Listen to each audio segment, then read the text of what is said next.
It's been a bit since I've had this much fun. I couldn't help but say that out loud, sipping on my picture-perfect drink. It was as pink as the stilettos I chose for the night, the matching color giving me childlike glee as I glanced around the vast casino. I was standing on my own, holding my glass up to clink it with someone who wasn't there, but I still felt alive somehow. I was never really the one to gamble. It really wasn't my style. But my girls, bless their hearts, wanted to take me out to something new for my bachelorette party. It sounded good on paper, I guess, the possibility of winning a whole lot of cash and seeing some hot single guys. But I ended up somewhat alone in one of the corners of the large room, a bit startled. I just didn't know which game to start to play. Most of them looked rather uninteresting, to be honest. Behemoth machines whirring quietly as money spilt onto their trays. They were a lot like the ones I'd seen on TV. There were several poker tables to the right, too. I caught Cindy playing with the widest grin on her lips. Her poker face didn't seem to be spot on. Or perhaps she was bluffing? I guess I'll never know. There was something to the far left, though, that caught my eye. A single screen with some messy cables winding around it and a simple black box on a desk. It looked more like an old computer than anything, but I was somehow intrigued. Perhaps it was mostly because, despite the buzzing crowd, the far left corner was empty. I mean, I might as well check it out, right? You really shouldn't. A familiar voice broke me out of my thoughts. Elisa was playing pool with a man twice her age. I made a mental note to roll my eyes at her the next day. Couldn't she find someone a bit hotter and richer? He had his arms wrapped around her shoulders as he taught her the rules. I knew for a fact that she was a pretty good player, like better than him. I shook my head again. Perhaps the alcohol was getting to me as my friend's words rang like a bad omen in my mind. You really are going crazy, Ellie, I muttered to myself. Still, it didn't take long until I finally reached the intriguing machine. To be honest, it didn't quite look on par with all the others, but the screen in the middle of the table still said on. Neon letters glimmered against a dark background, a clear sign that it did function. I even heard quiet music, a bit different from the hodgepodge of pop tracks that played from the speakers. It was soft, inviting. What is that, some sort of opera song? I took another sip of my drink, my legs a bit heavy. Without a second thought, I shook off my shoes, letting my feet touch the bright red patterned carpet. It was slightly sticky. I didn't have it in me to shudder at the sensation. However, my hands reached for the large green button next to the screen. Right before I reached it, I heard, for the first time, "Wanna play?" It was a dark, mechanical voice, quite inhuman. I blinked, shaking my head. Why did it sound like I heard it straight in my ear when I was still a few feet from the speakers? I must be tipsier than I thought. I pushed the button, and finally, a smile stretched across my lips when a familiar tune started to play. It was just an old arcade game I recognized from when I was much younger. That's it for being mysterious.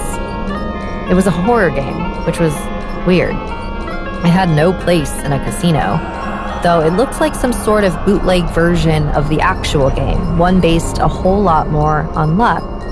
Maybe that's why they bought it? Do you wish to free the soul trapped inside these walls? I couldn't help but snicker. How did something like this end up in a bustling casino? You couldn't even really win anything but points with it. Yeah, sure, whatever, I muttered, pressing the green button again. Are you sure? The letters flashed against the screen, blood red. I shuddered. I didn't know why, but I felt a cool drift of air wrap itself around my form. Yes, I thought, looking around the room one more time. I mean, what else was I supposed to do? Gamble? Sure, that was why I was here, but... Yeah, I want to save the soul, whatever, I muttered after a couple seconds, pretending that I was talking to the machine. I'm not sure why, but when the words turned... It's your choice. Without me touching the green button once more, I took a step back. Hold on, is this thing listening to me? No answer came, but something just still wasn't right. I felt as if I was being watched. The back of my neck felt tingly as I whipped around to see just who was eyeing me, but there was no one. Literally. The casino was empty. The music was still playing loudly, but something clearly wasn't right. Girls, this isn't funny. Fear gripped my heart when no answer came. Everything was the same as just minutes ago, save for the lack of people. Gravelly laughter followed my frantic search for my friends. I was about to turn the entire room upside down, hoping that it was a prank, but then I saw him. A man, roughly my age, dark eyes, pale skin, strange mole next to his nose. He stood next to the weird arcade game I tried to play, shaky on his feet. Oh, no. His voice was quiet, each no softer than the ones before. You need to get out of here! Just run! Time stopped. I wanted desperately to ask him why, to plead with him to bring everyone back, but my words froze in my throat. My body felt heavier with every second that passed. For a little while, everything went black. Gradually, I could hear things. My friends frantically searching for me, calling out my name. Ellie? Ellie, where are you?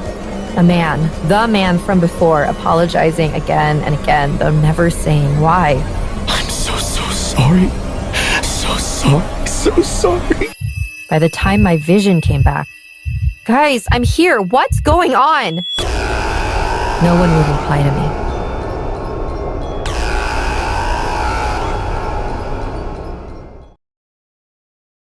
I detest arcades now. I have ever since I became aware of what dangers lie within. It was this night years ago when I was alone in my local arcade. I was drunk. I had just returned from my intoxicating birthday celebrations and was using up the money my friends had given to me on meaningless games, earning some tickets as I did so. Pac-Man was my favorite of the games they had there, and it reminded me of my childhood as the yellow monster devoured the fleeing colors roaming the maze. My dad used to take me here every Friday, and we'd always go way over our spend limit. It was those memories I was trying to reclaim. It was those memories that have forever been cursed. During my little excursion around the arcade, I remember hearing the faint sound of shuffling, coming from what looked like the arcade's slot machine. Obviously, it made no sense to me at the time, and my focus was immediately drawn to the giant lever sticking out of it, alongside the flashes of colors and all the different symbols lighting up the screen. I stumbled over, took out my last coin, and slotted it into the machine. There was the mechanical orchestra of the coin traveling inside the machine, followed shortly by the machine directing me to pull the lever. While smiling cheerily, I grabbed it and fell with it to the floor, triggering the slot machine to spin its magical symbols of potential wealth. Staggering to get myself up, I held on tightly to the machine, using the lever to pull myself back to my feet, astonished to find I had just won a triple match. I jumped around for a bit, waiting for the tickets to come pouring out of the machine. But as the final few spewed out, I went to reach for them, only for my grin to vanish, being replaced with a darkened realization, poisoning my smile with a look of pure terror. My hand had met with another.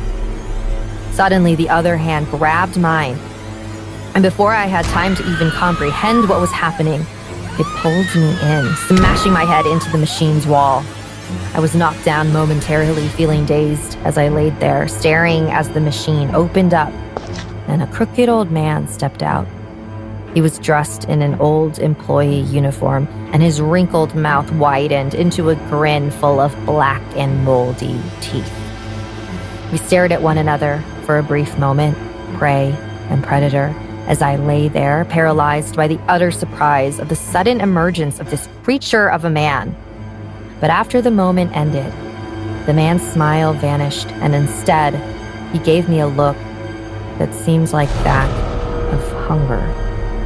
Instantly, he launched himself towards me, grabbing me by the arms, attempting to pin me down as I hurled my legs at him, struggling to free myself. I could feel his revolting breath blowing down upon me. I retched, thinking I would vomit from it all. But by the fortune of some greater presence, I managed to land one of my heels into his knee, and feeling the contact, I dug in, pressing hard into my foot as I felt the tip of the heel break through his skin. In an instant, he reeled back, gripping his knee in agony as blood spurted out from it in great big gushes of red. Taking the opportunity, I hastily picked myself up, and feeling the alcohol had been replaced by adrenaline and seeing him noticing my escape, I grabbed my heels, pulled them off, and flung them at the man, with one embedding itself into his side. He began screaming, but I was already halfway out of the building. But as I slammed into the exit door, twisting the bar to free myself from his clutches, I turned around, only to see him standing there, staring at me with a look I simply cannot remove from my mind. His face had twisted into one of a beast's. His eyes had darkened, and his mouth was open partly. His breath seemed shallow and raspy, and he was entirely ignoring the blood still spilling from him, having removed the heel, gripping it tightly in his gnarled hands. I was frozen. He then lifted it to his nose and breathed it in. Suddenly, a delirious grin spread across his face, and he opened his mouth, staring me down, and began to laugh. I was beyond disgusted, and only just managed to turn away, leaving this doomed place forever. I called the police the moment I got home. My feet were bleeding from having to run barefoot on the concrete pavement, and I didn't hear back for weeks. But on the Wednesday, 3 weeks after the attack, a police report was finally published, highlighting what they had made of the attack at the arcade. The moment I saw it, I fell back off my chair and sprinted to the toilet, filling it with my vomit, fueled with the dreadful images they had left in the report.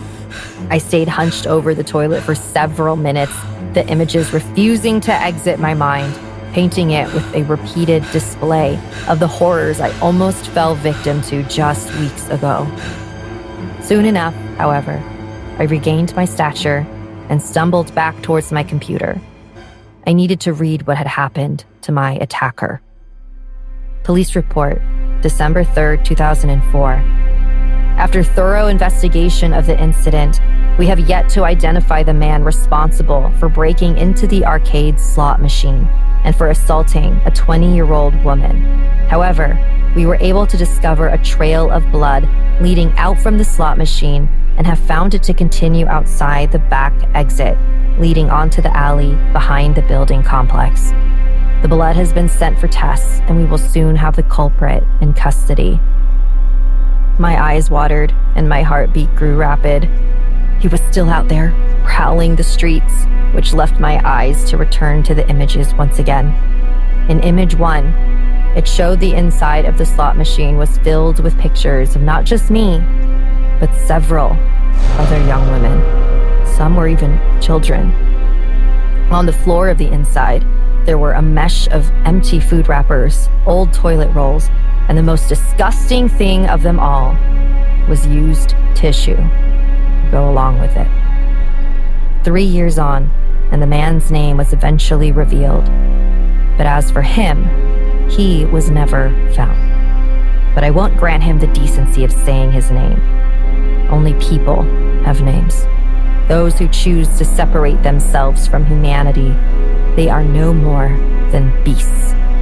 That thing of a man is a nightmare, nothing more. If only my therapist was right, I knew deep down that another sleepless night awaited me.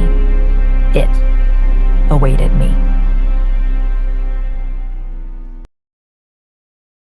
How much do you believe in luck? Before I went to that casino, I thought I was a lucky man. Things used to work out well for me. I used to win at gambling games. But that night, everything changed. That night I stopped believing in luck. Because a stroke of luck quickly turned into the worst moment of my life. A night in which, for the first time, I felt helpless, leaving my life at the mercy of the little luck I had left, while I cried against the wall, begging for my life. It all started on the first day I went to the casino. My younger brother had been insisting me all month to go. Once we got inside, I was amazed at how big the casino was. It was full of lights, and there were people gambling in every corner. The first thing my brother wanted to do was go to the slot machines that he always went to. Dwight started playing and losing coins pretty quickly. With some curiosity, I sat down at the machine next to him. I was about to put in my first coin, when Dwight became alert. Owen, don't sit there. That's Ace's machine. Get out of here. Aces. And that would be me. Get out of here. Next to me was a very tall and imposing man. His dirty white shirt revealed huge muscles. The man was quite old and even seemed to have vision problems, but he definitely didn't look like a person you'd want to piss off. Ace, I'm sorry, dude. My brother doesn't know the casino. Come on, Owen, let's take turns gambling on mine. What? Hell no. Who do you think you are, the casino owner? I sat on the slot machine. Come later or find a new one. I started playing on the machine, and I lost the first game. While I was doing it, someone touched my back. It was Ace. Listen, kid. I always come here and I always sit in this place. It brings me luck. You see, I don't want to get kicked out of this casino, but if I have to, I'll break your head. Now would you please get out of my seat before I get angry? I'm sorry, sir. Next time you want to ask for something, be more polite and I'll think about it. If you have to get angry, then do it. As soon as I said that, I played again in the slot machine. And to my surprise, I won. And I won a lot. I started to celebrate, but when I turned around, I didn't see the happy faces of my brother and some people celebrating for me. I mean, they were looking at me, but worried. I looked right behind me and there was Ace, absolutely furious. His face was glued to mine. The man was absolutely furious. He looked ready to grab my face and rip my skin off with his hands. I had never seen someone so intimidating and angry. At that moment, I lost all my courage and bowed my head, as if by winning I had done something wrong. After a few seconds in which it seemed that the old man was going to beat me to death, he couldn't take it anymore and released all his anger. Ah! Ah! Ah! Ah! Ah! Ah! Without even looking at me, he began to hit the slot machine with his fists. We all watched in shock as with each blow, the machine was being destroyed. As if he was invulnerable to pain, he punched it more and more until some security people grabbed him and took him away. As he was leaving, he turned and looked at me one more time. This look froze me cold. He didn't look at me with hatred. He looked at me with determination. After that, my brother and I decided we didn't want to play anymore, but we didn't want to cross Ace either. So we stayed playing blackjack for a while, and shortly after, we decided to leave, almost without saying a word to each other. Neither of us was ready to talk about what had happened. Once we arrived at a passing hotel, we went up to our room and got ready to sleep, until a noise called our attention and forced us to look outside. So there you are. We couldn't believe it. It was the old man from the casino. He followed us to this hotel. After destroying our car, he started to climb the stairs to come to our room. We had nowhere to go, so we slowly walked into our room and locked the door. Dwight pulled out his phone and called the police from the bathroom, while I stood against the wall with a kitchen knife, watching Ace bang violently on the door with his bat. You think a door can stop me? You couldn't stop me with all the doors in this hotel!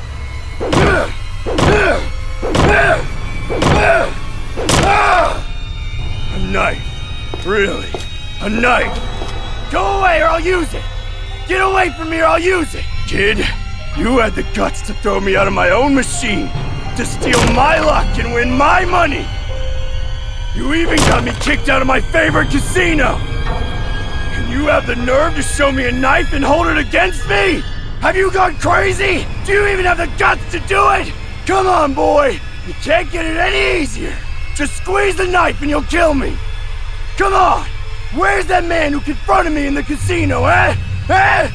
You're just a brat. And you know what? I don't like brats. My chest! I had no idea what was going on, but I knew this was the chance to escape. Confused by the old man's scream of pain, Dwight also exited the bathroom and ran for the door. I think he's having a heart attack. This is our chance to leave. We both ran out of the place, but halfway there, I stopped. No, we can't do this. What are you talking about, dude? The psycho tried to kill us. Without listening to Dwight, I turned around and went to the man. As soon as he saw me, he tried to attack me with the bat, but fell to the ground in pain. As much as he tried to kill us, this man needed help, and I was going to give it to him. I may have not been making the right decision, but the danger had passed, and I couldn't let a helpless old man die. As soon as the police that Dwight had called arrived, I told them that this man was having a heart attack, so we took him to the nearest hospital. I tried to visit him one of the next days, but when he woke up, he blamed me for everything, and told me that if he ever saw me again, he would really kill me. To be honest, I believed him. His threat felt pretty real. That was the first and last time I ever played on a slot machine. I never went to a casino after that. Hell, I never even set foot in that town again. I never heard from the man again. Maybe he was back in the casino. Maybe he's in jail or dead. I honestly don't care. This was just another casino. And that's why I'll be happy to stay out of one for the rest of my life.